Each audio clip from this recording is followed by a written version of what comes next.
Sharp Aquos SHV40. HP yang lumayan aneh karena di harganya yang sama dengan si R Compact ngasih fitur yang on paper lebih inferior. So ya, langsung aja kita review Sharp Aquos Sense SHV40.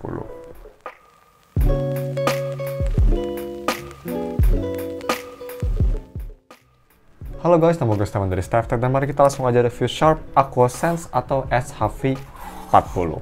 Seperti biasa, mari kita bahas dulu harga dan speknya.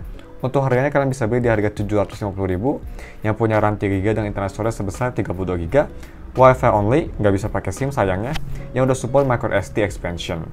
Seperti biasa, kalau kalian beli HP ini, gue bakal taruh linknya di deskripsi. Untuk harga segitu kalian dapat spek pakai chipset Snapdragon 430, 4,7 inch Full HD display, ada NFC, USB Type-C dan juga punya baterai sebesar 2700 mAh. So next, untuk si desain displaynya, ini tuh bodi belakang dan frame-nya semua full terbuat dari plastik, tapi ini gue lumayan suka tuh, ini feelingnya beda, nggak kayak plastik lain. Ini tuh feelingnya kayak halus banget, kayak rubbery halus yang bikin jadi lumayan enak dipegang di tangan. Ini beda dari plastik biasanya. Untuk si desainnya sendiri, ini kayak versi mininya SHV39. Yang artinya apa? Artinya pemakai sarung tangan masih nyaman banget berkat si bodinya yang super compact. Aquos Sense juga artinya ada LED notifikasi berwarna yang posisinya di sebelah home button, dan untuk fingerprintnya sendiri dia ngegabung sama si home buttonnya yang kapasitif, dan untuk kecepatannya sendiri ini memang gak cepet banget, butuh waktu sekitar 1 detik untuk nge-unlock HP-nya, tapi at least ini udah cukup akurat dan reliable. Dan untuk si NFC-nya dia tuh dikasih tahu harus taruh di mana, si kartunya bisa kita lihat ada logo NFC di sekitar sini, dan cara scan-nya gampang banget, tinggal cari kartu GTO atau kartu apapun yang support NFC, scan ke belakang, dia langsung getar, dan langsung ke scan. Yang gue suka juga ini gak kayak HP Sony Second. Kalau dia HP Sharp, rata-rata si scanning NFC-nya lumayan akurat, cepat, dan reliable. Which is yang pastinya super nice. Dan untuk si display-nya sendiri, ini walaupun masih 60Hz, tapi untuk si kualitasnya sendiri menurut gue udah sangat bagus. Berkat resolusi Full HD-nya, jadi layar kelihatan super sharp dengan warna yang vibrant dan viewing angle yang cukup oke. Cuma memang ini to be expected, pemakaian di bawah sinar matahari atau outdoor rada sulit berkat brightness yang gak bisa terang banget. Dan untuk si touch delay-nya sendiri, ini seperti HP Sharp lainnya, gak ada touch delay sama sekali. Untuk ngetik keyboard atau scrolling aplikasi dengan cepat, semua kerasa responsif. Selanjutnya mari kita bahas si audio quality-nya. Yang pertama mari kita bahas audio quality via headphone jack, yang posisinya tuh di atas. Ini tuh sayangnya kualitasnya menurut gue mediocre atau biasa aja. Overall punya sound signature yang lebih ke arah balance, dengan bass yang netral dan suara vokal yang cukup jernih. Tapi kalau di volume yang sedikit keras itu jadi sedikit nusuk menurut gue. Cuma ya untuk si full volume-nya juga ini menurut gue rada kurang keras. Gue tes pakai headphone yang gak butuh power lumayan besar, Cos Porta Pro. Itu hampir harus di full volume, sekitar 95% volume, untuk dapat volume yang gue suka. Jadi ya, kualitas audionya memang menurut gue biasa aja, nothing special. Tapi sayangnya untuk speakernya itu hanya mono, yang posisinya tuh ngegabung sama earpiece. Ya artinya kualitasnya jadi kurang bagus. Overall suara kedengaran super bright, dengan vokal yang masih jernih, tapi kalau misalnya kalian volumenya di 70% ke atas, itu mulai kedengaran cempreng, dan yang pastinya gak ada bass sama sekali. Super flat dan vokalnya itu rada cempreng. Tapi untuk lebih detail ini dia speaker testnya, gue rekomen kalian pakai headphone biar bisa ngedengerin lebih detail.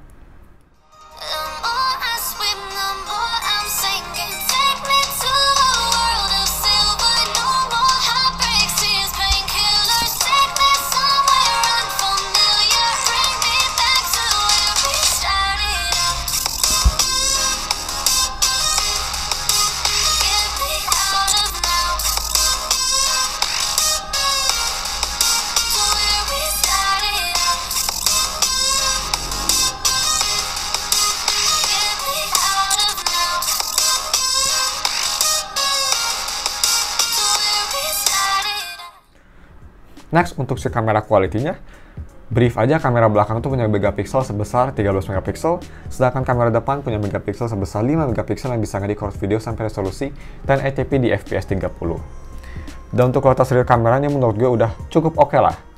Tapi kalau mau dibandingin sama SHV41 atau R Compact, memang masih lebih bagus sedikit di R Compact. Tapi overall gambar masih oke kok, dengan dynamic range yang cukup bagus, dengan warna natural dan juga detail yang masih cukup sharp. Cuma memang yang kelihatan tuh si kontrasnya yang menurut gue terlalu gelap daripada foto aslinya atau dari real life aslinya. Dan untuk si foto low lightnya ini memang kurang bagus. Karena nggak ada night mode, overall foto kelihatan gelap dengan noise yang banyak dan detail yang cukup soft. Dan untuk si foto selfie-nya sendiri, ini menurut gue biasa aja. Karena hanya 5 megapiksel, jadi memang detailnya jadi kurang bagus. Tapi at least dia punya warna yang sudah cukup kelihatan atau cukup colorful. Untuk si video recording sendiri, ini bisa nge-record sampai resolusi 1080p di FPS 30. Jadi ya, itu dia sampelnya di 1080p 30 fps. Check it out guys. Video recording pakai resolusi Full HD. Kita tes stabilisasinya. Coba fokusin ke pohon, ke tiang. Kalian bisa nilai kualitas audionya juga, overall shot, dynamic range, dan teman. Kelihatan dynamic range-nya kurang terlalu expose, dan ya, kalian bisa nilai di bawah gimana kualitasnya. Nah terus untuk si gaming performance-nya, ini gue bakal singkat aja guys. Karena chipset Snapdragon 430 tuh, walaupun memang bisa dipakai untuk main game berat kayak PUBG atau game berat lainnya, tapi performance-nya bakal all over the place sama kurang enjoyable, jadi gue nggak bakal include aja. So ya, untuk si performance-nya sendiri, kalau misal buat main game enteng atau casual kayak Bullet Hell Monday atau rhythm game yang enteng, itu sih masih bisa dijalin dengan lancar, cukup smooth dengan minimum lag. Overall, SHV40 memang lebih diperuntukkan untuk main game casual, karena umurnya juga yang udah tua, daripada untuk main game berat, kalau ingin enjoyable. Dan selanjutnya untuk si UI experience-nya, kalau misal kita ke settings, terus ke sistem, di sini bisa kita lihat ke about phone dia sudah di Android 9. Memang nggak paling baru, tapi udah cukup recent. Cuma sayangnya untuk si security levelnya ini masih di bulan Juli 2019. Udah sangat jadul. Untuk pemakaian sehari-hari sih ini surprisingly masih cukup usable dan cukup smooth. Berkasih UI-nya juga yang mirip banget sama stok Android, malah ini kayaknya stok Android. Buka tutup aplikasi, multitasking masih kerasa cukup smooth dan walaupun ada sedikit lag, tapi nggak parah banget. Nah, terus untuk si DRM infonya, ini tuh karena HP Jepang yang memang rata-rata benar-benar premium fiturnya. Jadi si DRM infonya juga dia punya wideframe L1. Bisa kita lihat di sini, udah di wideframe L1. Jadi kalau misalnya kayak mau nonton Netflix atau streaming service lainnya bisa di resolusi paling tinggi. Kalau di HP ini bisa sampai Full HD. Very nice. Nah, yang terakhir untuk si battery life-nya. Ini tuh baterainya walaupun kelihatan kecil, hanya 2700 mAh, tapi ingat guys, ini tuh layarnya dan overall si bodinya kecil banget. Jadi untuk ketahanan baterainya ini menurut gue udah sangat-sangat bagus. Overall dengan pemakaian gue yang cukup enteng, hanya nonton video dan sosial media, Sharp AquaSense bisa bertahan sampai full 1 hari penuh dengan screen on time sekitar 7 jam 30 menit. Lumayan impresif untuk HP yang udah tua dan sekecil ini punya screen on time lumayan bagus. Dan untuk charging speed-nya juga ini nggak terlalu lama banget.